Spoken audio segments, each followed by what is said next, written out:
ए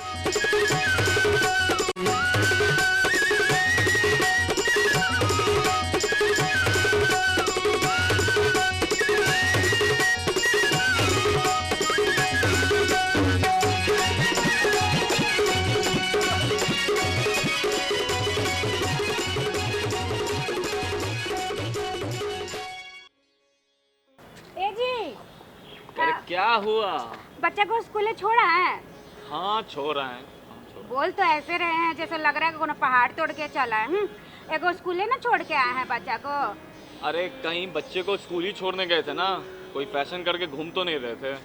तो हम अपनी सहेली के घर चल गए थे, इसलिए हमरा ताना मारिएगा कि फैशन करके चल गई या घूमने चल गई। कभी पता है बच्चे का शैक्षिक विकास के बारे में कैसे होता है कुछ? बच्चे का शैक्षणिक विकास ये क्या होता है?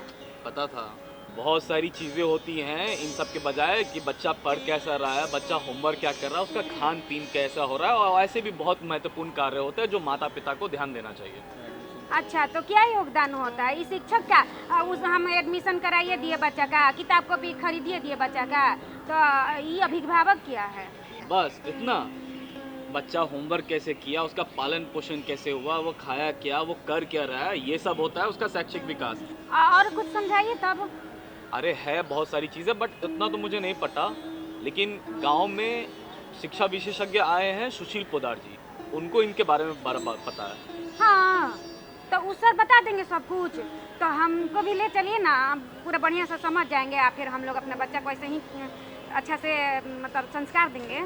लेके चलेंगे, लेकिन तुम काम करो ना, फैशन थोड़ा करके कपड़ा बदल लो तब चलते हैं। पूरा एकदम ताने पर ताने मारते जा रहे हैं। ठीक है, हम आते हैं तुरंत से कवड़िया बंद करके। हाँ। तो आप चलिए, हम पीछे से आते हैं। आराम से फैशन वाला कपड़ा पहनना। हाँ हाँ, बड़ा बोलते हैं। जल्दी आना बगीचे में, चलते हैं हम।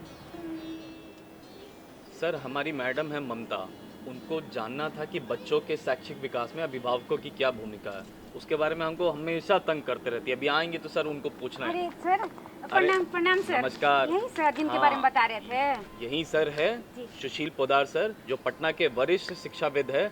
आपको जितना भी जानकारी चाहिए था ना, जो बच्चों के शिक्षक विकास में अभिभावक की क्या भूमिका रहती है, आप सब पूछ लीजिए। जी सर, हमको बता दीजिए सर कि जो बच्चे हैं ना बड़ी हल्ला गुल्ला करते रहते हैं सर, तो इसमें अभिभावक की को मतलब जो होता है, हम लोग तो गांव घर से हैं, उतना नहीं मालूम है, इसमें क्या भूमिका होनी चाहिए, इसकी कैसे विकास करे बच्चों की स्कूल में, ये सब सर बता दीजिए। धन्यवाद राजीव जी और ममता जी, और धन्यवाद दूरदर्शन का जो आज मुझे आमंत्रित किया गया है। देखिए, बच्चों के विकास की जहाँ तक सवाल है और उसमें अभिभावक की भूमिका की जो बात है, तो जब बच्चे का जन्म होता है तो भूमिका तो वहीं से शुरू हो जाती है। तो शुरुआत में तो खैर चलिए ठीक है, बच्चा सब चीज़ों को नहीं समझता है, लेकिन जैसे ही बच्चे बड़े होने लगते हैं तो घर का माहौल एक आदर्श माहौल होना चाहिए। इस चीज़ का बहुत ध्यान रखना चाहिए कि बच्चे जो होते हैं ना, वो बहुत अच्छे ऑब्जर्वर होते हैं, वो एक एक चीज़ों को बारीकी से देखते हैं। तो वहाँ पर माता पिता और बुज़ुर्गों का ये बहुत महत्वपूर्ण रोल होता है, भूमिका होती है कि वो घर का माहौल अच्छा रखें। एक आदर्श माहौल में बच्चे का विकास अच्छा होगा। जितने भी मनोवैज्ञानिक हैं ममता जी, मैं आपको बताना चाहूँगा कि वो यही कहते हैं कि बच्चे चूँकि सब चीज़ देखते हैं, तो शुरुआत के 6-7 वर्षों में अगर आपके घर का जो माहौल है, वहाँ पर जो एक वातावरण है, आप किस तरह से बात करते हैं, आप क्या खाते पीते हैं, आप अनुशासित हैं कि नहीं, आपके घर में कोई वाद विवाद लड़ाई झगड़ा तो नहीं हो रहा है, आप अपने घर में अपने बुज़ुर्गों का मान सम्मान कर रहे हैं कि नहीं, इन सारी चीज़ों को बच्चा 6 से 7 वर्ष की उम्र तक बहुत ही बारीकी से देखता है। इसीलिए वहाँ अभिभावक की बहुत महत्वपूर्ण भूमिका है, और यही आगे चलकर उसका नींव और उसका एक मजबूत आधार बनता है, और इसी को हम लोग संस्कार भी कहते हैं। सर, हम और जानना चाह रहे थे कि जैसे हमारा बच्चा है, जो ये तो हो गया कि आप बताएं कि घर में बच्चों पे ध्यान देना चाहिए कि कैसे रहें, कैसे बात करें, शासन में रहने का बताएं कि संस्कार कैसा हो, वो सिखाएं, बच्चों के सामने लड़े नहीं। लेकिन सर फिर स्कूल में हम लोग ले जाके बच्चा को छोड़ आते हैं, वहाँ कैसे हम लोग जानेंगे कि अच्छा शिक्षा मिल रहा है कि नहीं? नहीं, तो आप अभिभावक हैं, तो आप जिस स्कूल में भी जो भी है, देखिए हर परिवार का एक अपना वातावरण होता है, अपना माहौल होता है। उसी तरह से हर बच्चे की भी अपनी एक क्वालिटी होती है। तो अपनी क्षमता अनुसार, अपनी आर्थिक स्थिति के अनुसार हर माता पिता अपने बच्चे को अच्छे से अच्छे स्कूल में नामांकन कराता है। तो केवल नामांकन करा देने से ही उसकी भूमिका खत्म नहीं हो जाती है। हर अभिभावक का ये कर्तव्य होना चाहिए। जैसे मैं कहूँ, आपको उदाहरण दूँ कि अगर एक माता पिता ये नियम बना लें कि स्कूल का मासिक फीस हर बार हम ही जाकर जमा करेंगे, और जब वो जाएं तो वहाँ पर संबंधित शिक्षकों से, प्राचार्य से ज़रूर मिलें, एक जानकारी लें। उससे क्या होगा कि बच्चों को ये पता रहेगा कि मेरे माता पिता बहुत जागरूक हैं। तो स्कूल में मान लीजिए तरह तरह के कार्यक्रम होते हैं, तो अपने बच्चों को प्रेरित करें कि वो उसमें भाग लें। जी बिल्कुल। और जब भाग लें तो वहाँ पर आप उस फंक्शन में ज़रूर जाएं। वाद विवाद प्रतियोगिता है, ड्राइंग कंपटीशन है, किसी भी तरह का एक्स्ट्रा करिकुलर जो एक्टिविटीज़ होते हैं, जो पढ़ाई लिखाई के अलावा होते हैं, उन सब में उनको भाग लेने के लिए प्रोत्साहित करें। और स्कूली शिक्षा से पूर्णतः आप बच्चे के विकास में शामिल रहें, क्योंकि 10th स्टैंडर्ड पास करने के बाद बच्चा परिपक्व होने लगता है। 12th के बाद वो खुद समझने लगता है कि उसे क्या करना है, नहीं करना है। उसके बाद वहाँ अभिभावक की भूमिका धीरे धीरे कम हो जाती है। इसीलिए अभिभावक और बच्चों की स्कूली शिक्षा में बहुत ही प्रत्यक्ष संबंध है। ये जितना ज़्यादा अभिभावक जागरूक रहेंगे, बच्चे का विकास उतना ही अच्छा होगा स्कूल में। जी सर। सर तो ये बताइए सर कि मान लीजिए कि हम अपना पढ़े लिखे नहीं हैं, गांव से हैं, तो हम स्कूल में जाएंगे तो वहाँ पे कैसे हम अपना बच्चा को समझाएंगे? सर लोग वहाँ बोलते हैं कि अपना बच्चा को क्लास करवाइए, घर में भी हम लोग कराते हैं, तो उस स्थिति में क्या करेंगे सर? सर इनका कहने का मतलब है, एक शिक्षक जो हमारे बच्चे को शिक्षा दे रहे हैं, वो शिक्षक और एक अभिभावक में कैसा संवाद होना चाहिए कि पता चले कि बच्चा कर क्या रहा है। बिल्कुल, देखिए ममता जी, मैं ये आपको कहना चाहता हूँ कि ऐसा नहीं है कि हर पढ़े लिखे माँ बाप के बच्चे ही सफल होते हैं। जी मैंने देखा है कि हर माता पिता, वो चाहे पढ़े लिखे हों या ना हो, जी आज की तारीख में हर कोई चाहता है कि उनका बच्चा अच्छा करे। बिल्कुल। मेरे पास इतने सारे माता पिता आते हैं, मैं देखता हूँ कि गरीब से गरीब, अगर वो ठेला वाला भी है तो वो अपने वो लुंगी के वो आंटी से पैसा निकाल के दे रहा है। अगर वो मान लीजिए किसी भी स्तर की माता जी हैं, कहीं काम भी करती हैं, तो वो भी अपने पल्लू से पैसा निकाल कर देती हैं। तो हर माता पिता चाहता है कि उसका बच्चा पढ़े। अब अगर आप शिक्षित नहीं भी हैं तो आप स्कूल में जाएं ना। ऐसा नहीं है कि वहाँ के स्कूल के शिक्षक या प्राचार्य इस चीज़ को अप्रिशिएट नहीं करेंगे या इस चीज़ को नहीं समझेंगे कि ठीक है भाई, इनके माता पिता कम पढ़े लिखे हैं। तो वो शिक्षक आपको उसी तरह से मार्गदर्शन करेगा कि आप अपने घर पर अपने बच्चों को किस तरह से ध्यान दें और कैसे उसके पढ़ाई लिखाई पर आगे बढ़ें। सर घर के माहौल की बात करें तो एक अभिभावक ही पहला शिक्षक होता है बच्चे का, तो घर का माहौल कैसा बना रहना चाहिए जिससे बच्चा घर में अच्छी चीज़ें सीखे या फिर उसका शैक्षिक विकास अच्छे तरीके से हो? आपको ये फ़र्ज़ होता है कि आप जब शाम को काम से वापस आएँ तो आप ये एक नियम बनाएं कि आप 10 मिनट 15 मिनट अपने बच्चों को देंगे। आप या तो एक नियम बना लें कि आप खाना खाएंगे सभी लोग एक साथ बैठ करके, उसी दौरान आप उससे जानकारी लें स्कूल में क्या हुआ।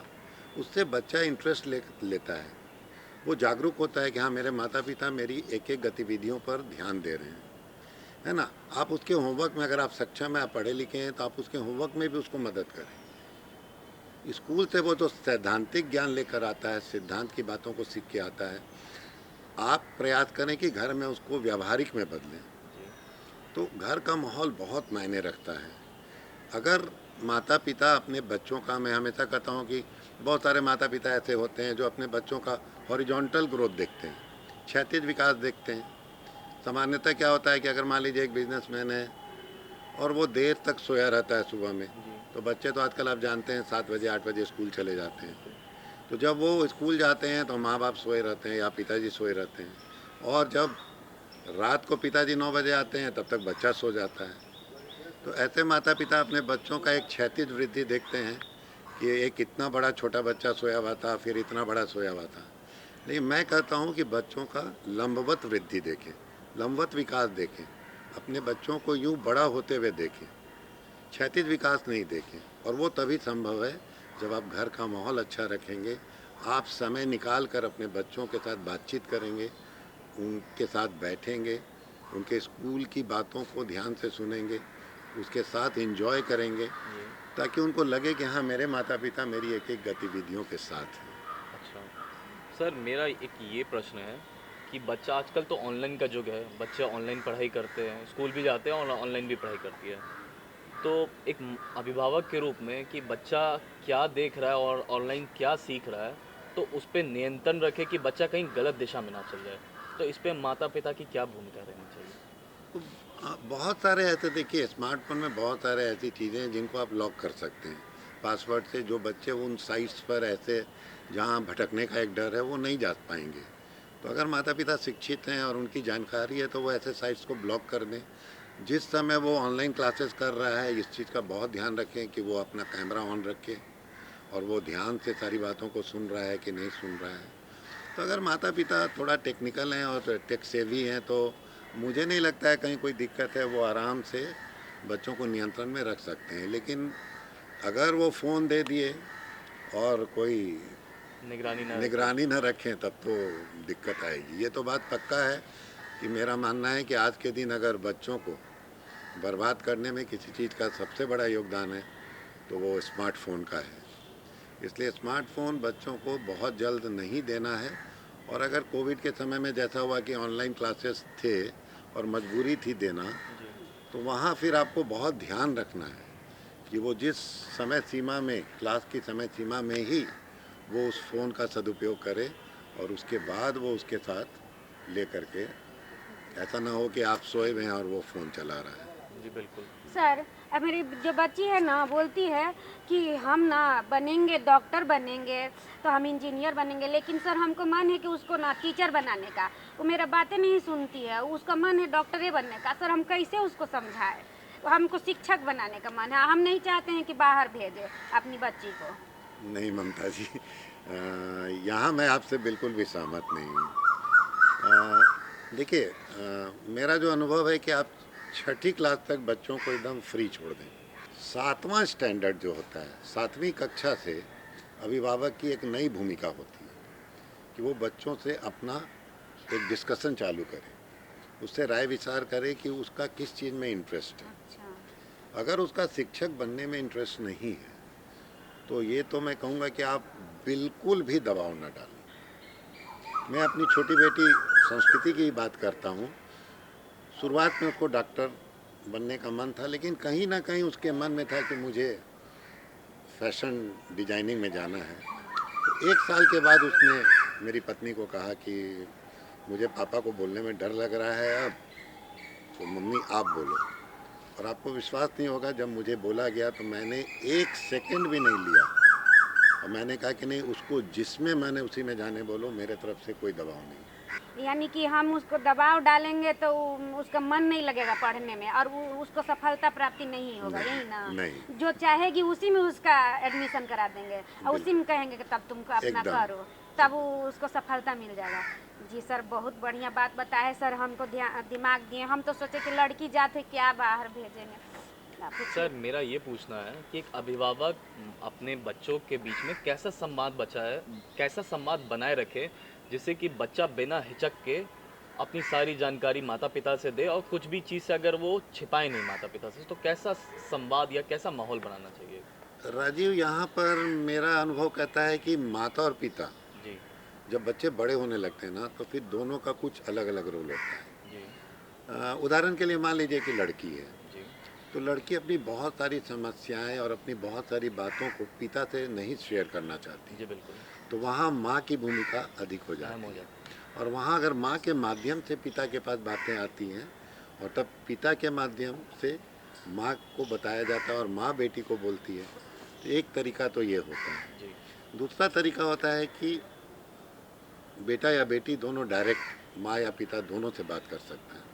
हर परिवार में देखिए ऐसा होता है, किसी परिवार में बच्चे माँ से बहुत खुले रहते हैं, किसी परिवार में पिता से खुले रहते हैं और किसी परिवार में दोनों से खुले रहते हैं।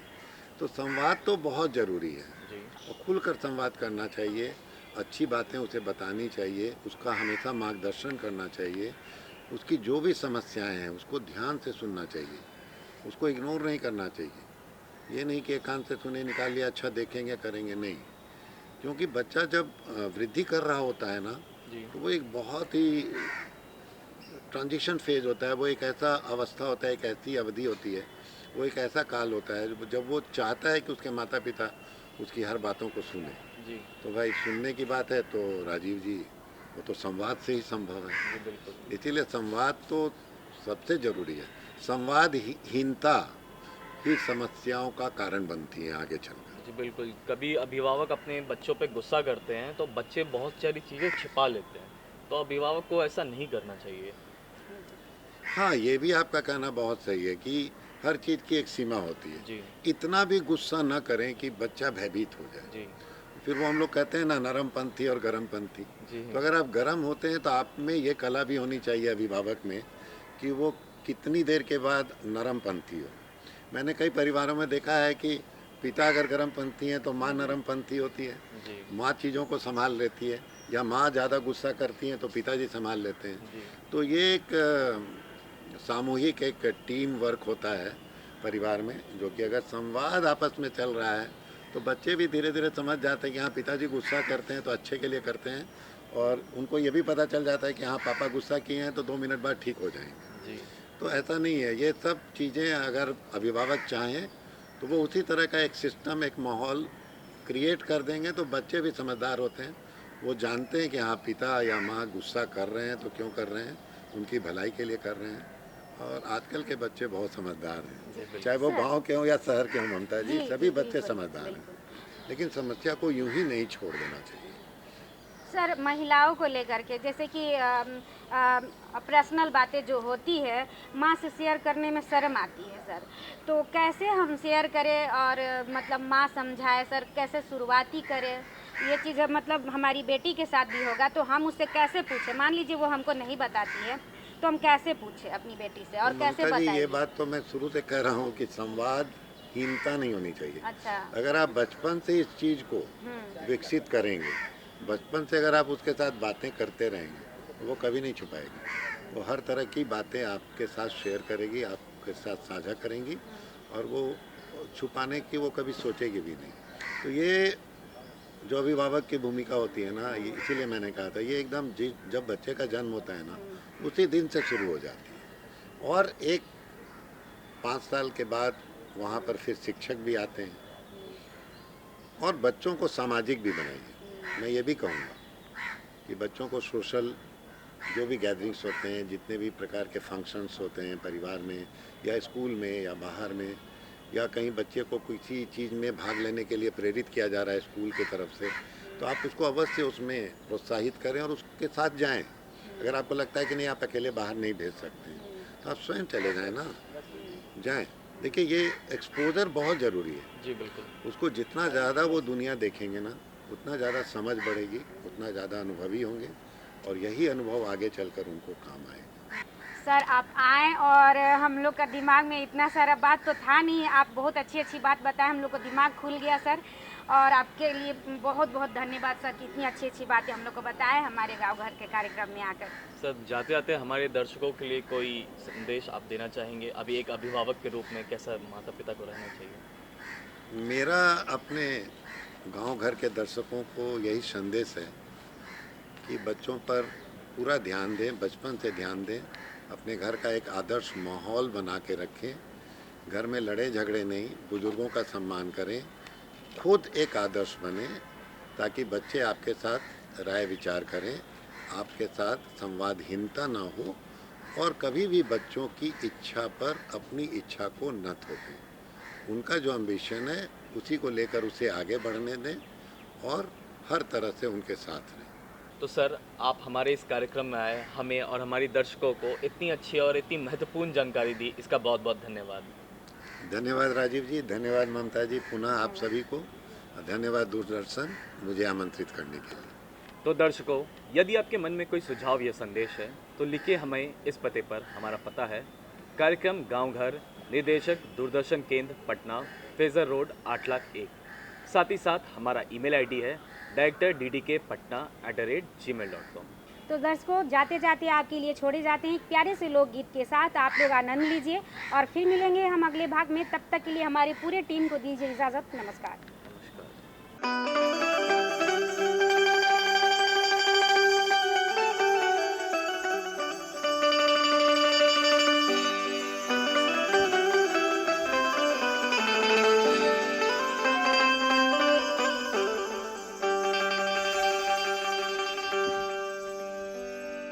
हर चैत मास बोले ले कोयलिया हो रामा,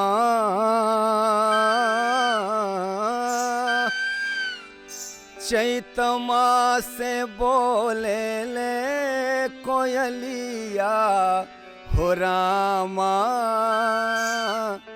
मोरा रे अंगनवा। चैत मास बोले ले कोयलिया हो रामा, मोरा रे अंगनवा, मोरा रे अंगनवा हो, मोरा रे भवनवा, मोरा रे अंगनवा हो, मोरा रे भवनवा। चैत मास बोलले कोयलिया हो रामा, मोरा रे अंगनवा।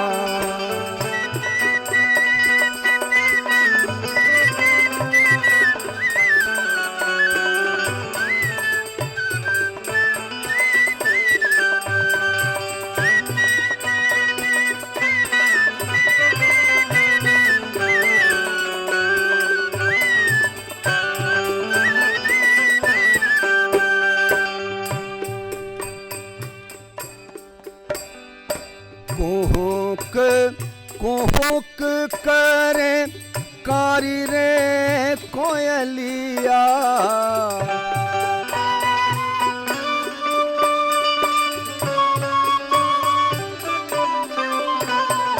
कुहुक कुहुक करे कारी रे कोयलिया, रे कारी रे कोयलिया। अरे हुक उठत मोरा मनवा हो रामा, मोरा रे अंगनवा। हुक उठत मोरा मनवा हो रामा, मोरा रे अंगनवा। चैत मास बोलले कोयलिया हो रामा, मोरा रे अंगनवा। चैत मास बोलले कोयलिया हो रामा, मोरा रे अंगनवा।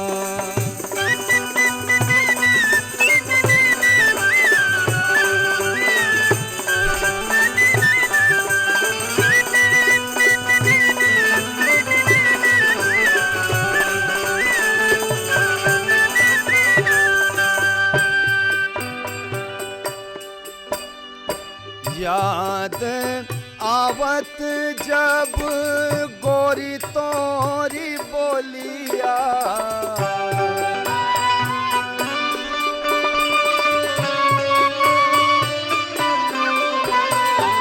याद आवत जब गोरी तोर सुरतिया, याद आवत जब गोरी तोरी सुरतिया, हरि गोरी तोर सुरतिया। हर भर भर आवई मोर नयनवा हो रामा, मोरा रे अंगनवा। भर भर आवई मोर नयनवा हो रामा, मोरा रे अंगनवा। चैत मास बोलले कोयलिया हो रामा, मोरा रे अंगनवा। चैत मास बोलले कोयलिया हो रामा, मोरा रे अंगनवा। मोरा रे अंगनवा हो, मोरा रे अंगनवा, मोरा रे अंगनवा हो, मोरा रे भवनवा। चैत मास बोलले कोयलिया हो रामा, मोरा रे अंगनवा। चैत मास बोलले कोयलिया हो रामा, मोरा रे भवनवा।